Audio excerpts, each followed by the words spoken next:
Welcome to the Alcohol-Free Lifestyle podcast, where you learn to live a life of health, wealth, love, and happiness.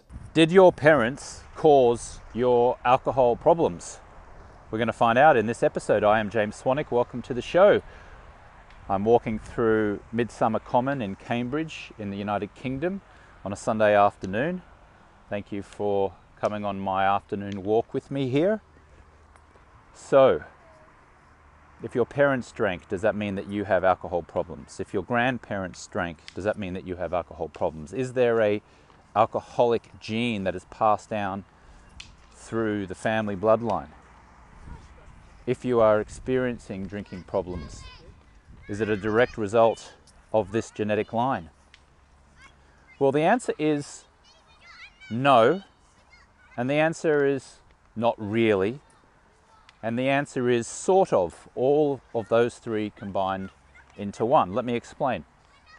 According to the National Institute of Alcohol Abuse and Alcoholism, we are 50% more likely to experience an alcohol use disorder if our parents had an alcohol use disorder, or if our grandparents had an alcohol use disorder. So we have a 50% greater chance of inheriting an alcohol use disorder. And just for clarity here, because words matter, an alcohol use disorder is not alcoholism. In fact, the word alcoholism does not exist in the medical field anymore. It did, it no longer does.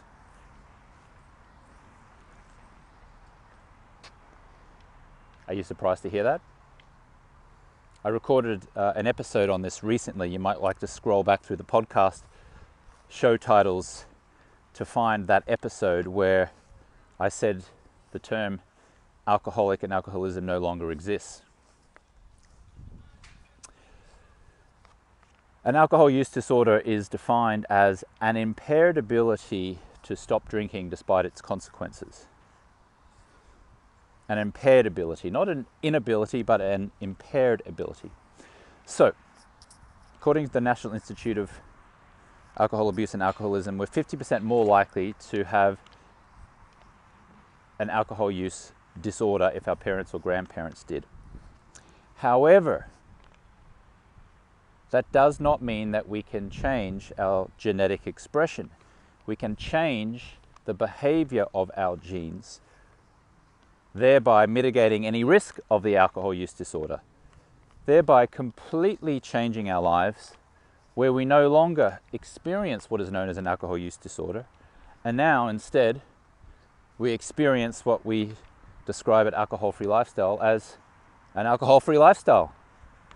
So you can go from an AUD, alcohol use disorder, to an AFL, an alcohol-free lifestyle. The name of this podcast is the Alcohol-Free Lifestyle Podcast. Our clients affectionately refer to us as AFL. For those in Australia, AFL also stands for the Australian Football League. But in terms of our organisation, we are known as Alcohol-Free Lifestyle. So what we know about epigenetics is this. And epigenetics is the way in which we can alter the expression of our genes through lifestyle. What that means is, even if we are genetically more likely to experience an alcohol use disorder because of our parents, we can change our behaviors so much through health, both physical and mental, through our environment, through personal development, through a whole number of lifestyle factors, where we no longer have an alcohol use disorder. We no longer suffer from alcohol because we're choosing an alcohol-free lifestyle. We have the power.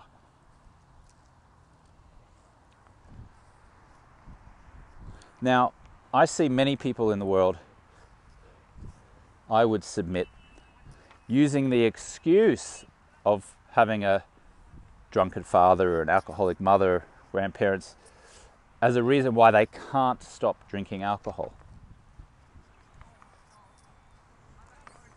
I call BS that they can't stop. Remember, alcohol use disorder is not defined as an inability to stop. It's defined as an impaired ability. And the word impaired suggests temporary. I would even submit, on many cases, illusionary. So we have an ability to get power over our drinking habits, whether our parents or grandparents were alcoholics or not. And despite there being a 50% greater chance of us having an alcohol use disorder, we still get to choose how we live our life. We still get to choose who we spend time with, what we do from the moment we wake up in the morning, what we do at lunchtime, what we do at evening, where we choose to live, the people that we spend time with and converse with. We get to choose. And I love this because it suggests 100% responsibility. It's not blaming an outside force, which I suggest is victimhood.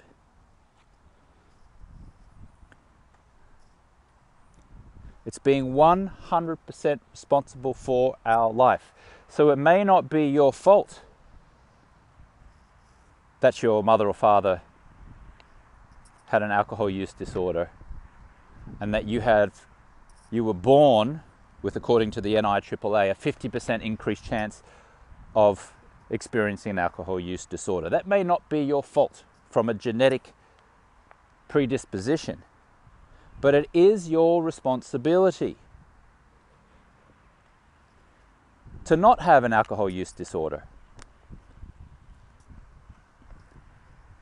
Because the study of epigenetics shows us we can alter the expression of our genes.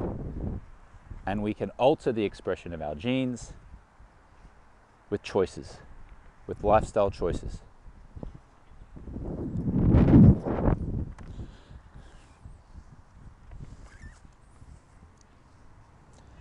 I've referenced in an earlier podcast episode when I was talking about challenging the term alcoholic and clarifying that the term alcoholic doesn't even exist. And in that I referenced a book by Dr. Sharon Moalem, who wrote an amazing book called Inheritance. And the subheadline of the book Inheritance is How Our Genes Change Our Lives and How Our Lives Change Our Genes.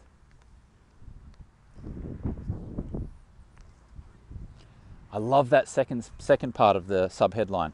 How our lives change our genes. How our lives change our genes. Now, to be clear, we cannot change the sequence or the code of our genes, but we can change our gene expression. I used the analogy in this previous episode that I invite you to scroll back and listen to. And the analogy is, think of your face. You can't change the structure of your face, at least without plastic surgery, but you can change the expression of your face, whether you smile or scowl, or you're sad or you're laughing. And likewise with our genes, we cannot change the sequence, we cannot change the code, but we can change how those genes are expressed.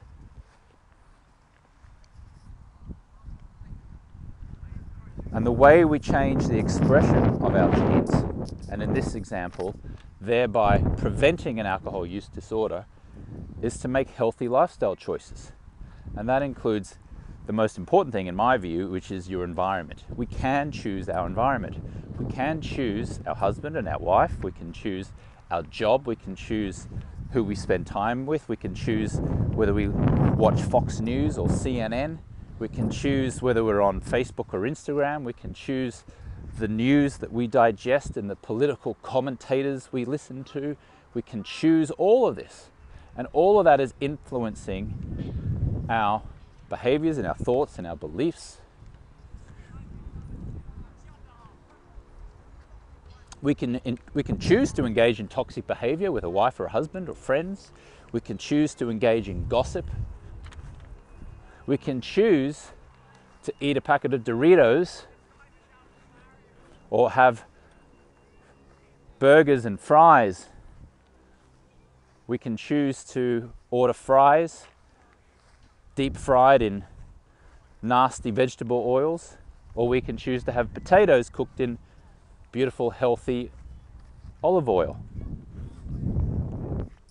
We can choose to get up and go for a walk in the morning and expose ourselves to natural sunlight.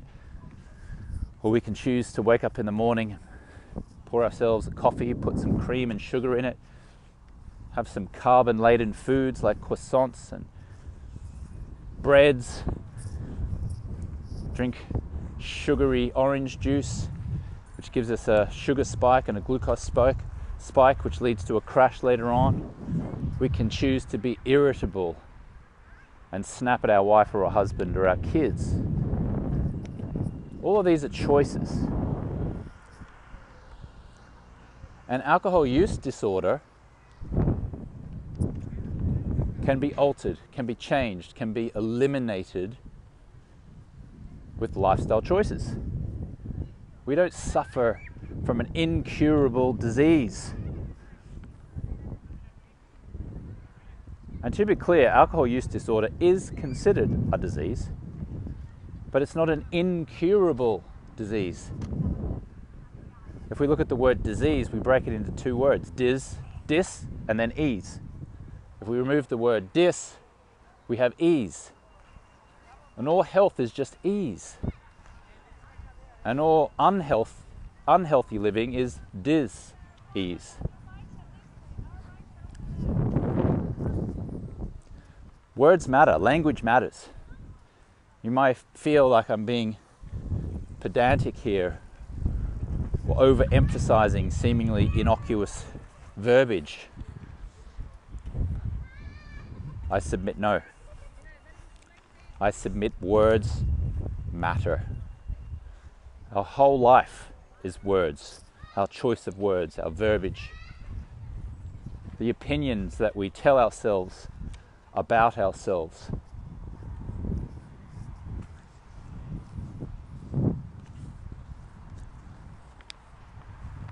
Just because your mummy or your daddy or your granddaddy or your grandmama were alcoholics, or at least were referred to by society as alcoholics, where in fact the correct current clinical terminology is they experience an alcohol use disorder,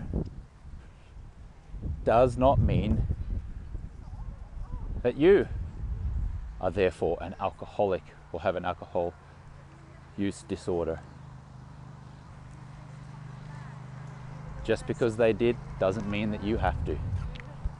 You still have a choice in the actions that you take.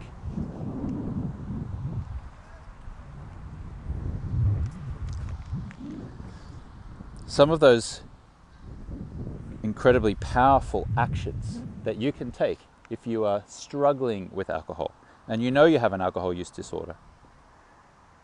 Some of those lifestyle choices you can make is a healthy diet. Nutrient-rich foods can influence genes related to health. Regular exercise, physical activity can modify gene expression related to stress and reward pathways. Stress management, techniques like mindfulness and meditation can reduce stress, impacting genes related to anxiety and addiction. And then supportive social environments. Positive social interactions can lead to healthier gene expression patterns. I mean, some of those I'm doing right now. You may hear the wind blowing in the microphone as I'm recording this, but I am out and about on a Sunday afternoon at 2:52, walking through a field, getting some beautiful sun, being out in nature, looking at cows on Midsummer Common, looking at families, looking at cyclists, walking by a river, seeing rowers here, looking at the green of the trees and the beautiful colors of the flowers. I mean, I am out and about reducing my stress and anxiety by my behavior, by the choices that I'm making, because all of the studies show that when we are out in nature, it reduces our stress and anxiety. I'm walking on the earth. Studies show there is an energetic pulse to the earth, that if we put our bare feet on the earth and we connect to it, we connect to something called the Schumann resonance. And it's an energetic beat that comes through the earth, that when we connect our bare feet to it or we lay down on the ground, it creates calm. It reduces stress and anxiety. This is an example of positive lifestyle choices, which reduce the cravings for alcohol. Because if you are relaxed and calm and enjoying your life, then you don't crave anything, including alcohol, to try and get you out of that state. The only reason we crave alcohol is because we're feeling stressed and anxious and we want to change our state.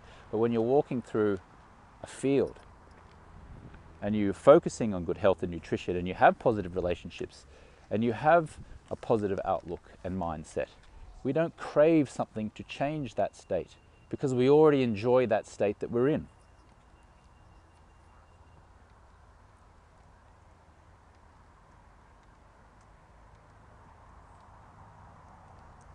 I would invite you to read the book Inheritance by Sharon Moalem. Again, I referenced this in the earlier podcast, but in that book he talked about the twin study where one twin who was, a set of twins were born in the mid-90s, and one twin was bullied, the other was not.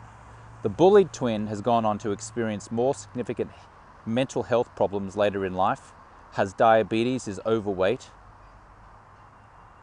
So in that example, environmental factors like bullying has changed that twin's gene expression, leading to different health outcomes. This is evidence that lifestyle and environment can significantly impact health, even with genetic predisposition. So even if you have a genetic predisposition because of your parents or grandparents to have alcohol use disorder, lifestyle and environment can impact that.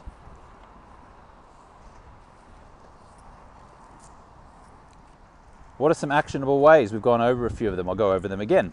Healthy eating, incorporating more whole foods like fruits and vegetables and lean proteins into your diet. Regular physical activity.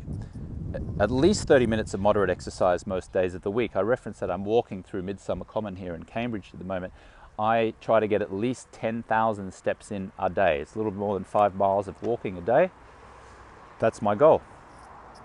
Stress reduction techniques, practicing mindfulness, meditation, yoga, and then social support, surrounding yourself with supportive, positive people and engaging in healthy social activities. And I don't mean social activities where people are gossiping. They might be drinking, they might be eating poorly.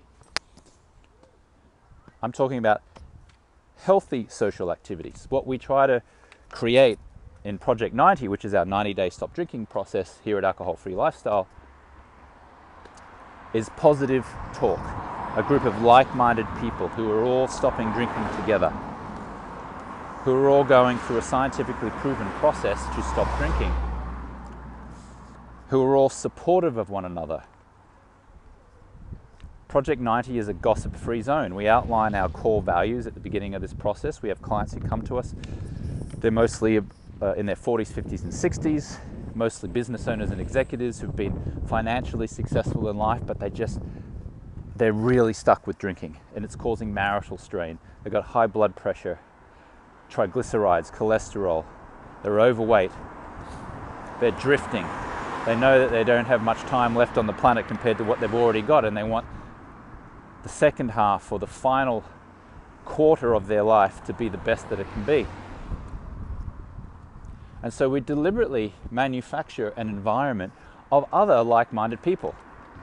And we set forth a set of values, which is we speak positively even with our challenges.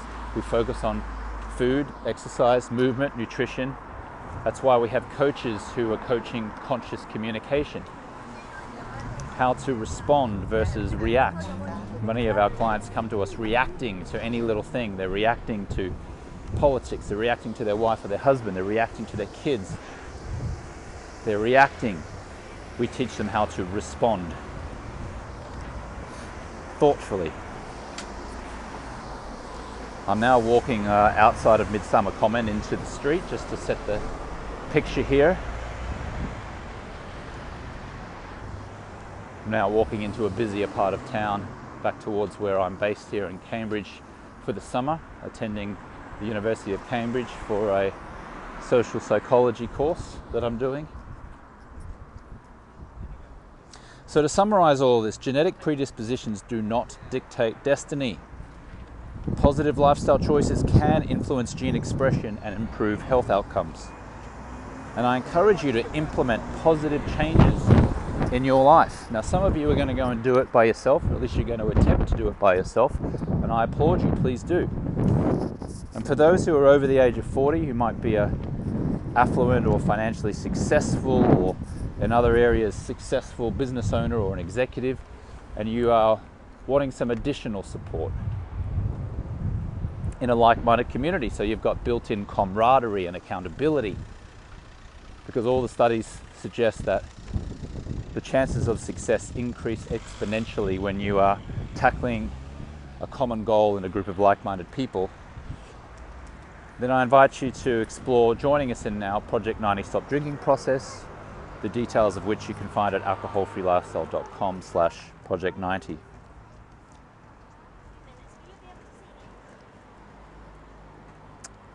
Thanks so much for listening to today's show. Thanks for walking with me through Midsummer Common in Cambridge and then later on the streets of Cambridge.